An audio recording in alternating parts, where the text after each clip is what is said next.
Lo nyadar gak sih kalau sekarang banyak orang yang mungkin kesulitan dalam menikmati hidup? Untuk menikmati hidup, beberapa menganggap bahwa lo harus mempunyai pencapaian karir yang bagus, pendidikan yang tinggi, dan materi yang melimpah. Ada tingkat-tingkatan hidup yang wajib lo gapai dalam perjalanan lo bertumbuh dan bertambah usia. Padahal mencapai kesuksesan yang sempurna itu lumayan susah. Ada tiga sumber masalah utama yang membuat kita semua tidak bisa menikmati hidup secara utuh. Apa sajakah itu? Simak video berikut ini. Masyarakat di era sekarang tengah mengalami krisis dalam kehidupannya. Yang pertama, hidup masyarakat yang kurang apresiatif. Saat ini banyak orang yang kesulitan menikmati hidup karena mengalami krisis dalam berkarir. Padahal mencari pekerjaan di zaman sekarang sebenarnya tidaklah sesulit zaman dulu. Kebanyakan dari kita terlalu memikirkan model karir yang baik dan sempurna agar dipandang baik oleh masyarakat. Nah, akibatnya kita tidak pernah tenang karena merasa dibayang-bayangi oleh kekhawatiran soal pencapaian karir. Sebenarnya letak masalahnya bukan pada pencapaian karir itu, melainkan kita yang hidup di masyarakat yang terlalu angkuh atau sok. Mengapa bisa disebut angkuh? Gue jelaskan bahwa banyak orang di sekitar kita yang terlalu cepat mengambil kesimpulan tanpa tahu sepenuhnya tentang diri kita. Misalnya ketika lo lagi ngobrol sama teman-teman di suatu tempat, kemudian muncul pertanyaan yang sering banget ditanyakan, kayak lo kerja apa? Atau sekarang lo kerja di mana? Lalu lo menjawab pekerjaan yang mungkin gak sesuai sama ekspektasi mereka. Bisa jadi lo akan digunjing bahkan diasingkan. Padahal belum tentu mereka tahu kerja keras yang udah lo lakukan buat memperjuangkan karir di masa depan. Yang kedua yaitu kurangnya kasih sayang. Menurut gue salah satu penyebab orang mengalami krisis berkarir adalah kurangnya kasih sayang dari orang terdekat. Gue contohkan ibu sebagai orang terdekat yang seharusnya mendukung karir anaknya, malah berakhir sebaliknya. Dewasa ini banyak tuntutan yang diberikan oleh para ibu kepada anak-anaknya. Keluarganya yang harusnya menjadi tempat bersandar dari pahitnya hidup, terkadang malah memberikan beban yang lebih berat.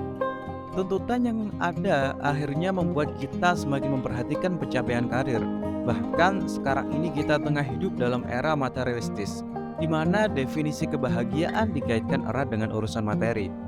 Ibaratnya kalau lo ingin mendapatkan pengakuan dari orang lain, berarti lo harus punya banyak uang.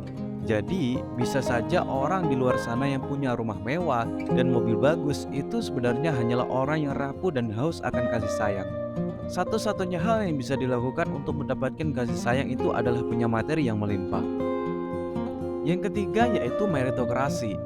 Meritokrasi dianggap sebagai tatanan yang paling ideal dan adil untuk diterapkan di era modern ini. Apa sih meritokrasi itu? Secara teori, meritokrasi adalah ideologi politik yang memberikan kekuasaan dan status sosial berdasarkan kemampuan atau talenta yang dimiliki oleh seseorang. Intinya, semua orang akan sukses kalau memiliki energi, talenta, dan usaha yang baik untuk mencapainya.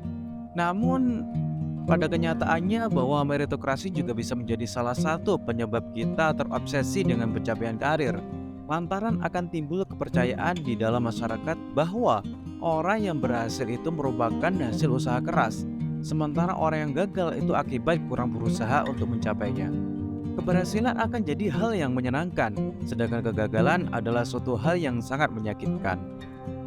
Terkait masalah ini, gue tekankan bahwa pengelompokan orang berdasarkan nilai baik dan buruk atau sukses dan gagal itu sangat mustahil.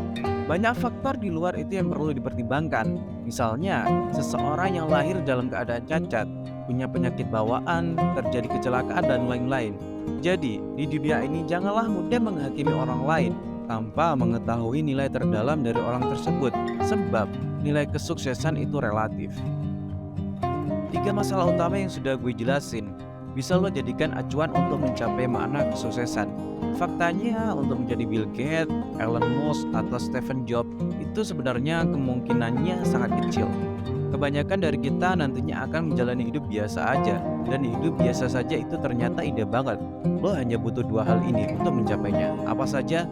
Yang pertama, memahami arti kata cukup. Banyak orang merasa hidup biasa saja itu gak cukup. Padahal menurut gue hidup biasa aja itu sebenarnya luar biasa, karena kita belajar sebuah arti kata cukup. Menjalani hidup dengan biasa aja juga nggak selamanya buruk, karena di era sekarang segala hal bisa lo dapatkan dengan mudah. Hal ini selaras dengan perkembangan teknologi yang semakin maju. Yang kedua, lakukan sesuatu bukan atas dasar orang lain. Semua akan kembali pada diri masing-masing. Kalau memang lo punya ambisi yang besar terhadap sesuatu, lakukan itu dengan sungguh-sungguh. Semisal lo merasa punya ambisi yang terlalu besar malah menghilangkan jati diri lo. Jangan-jangan memang apa yang selama ini lo kejar itu bukan keinginan terdalam lo. Makanya lo merasa tidak bisa menikmati hidup dengan baik. Lo hanya melakukan itu untuk mendapatkan pengakuan dari orang lain. Jadi hiduplah dengan keyakinan yang lo pegang. Sekian penjelasan gue, semoga bermanfaat buat lo kalian semua. Sukses, terima kasih.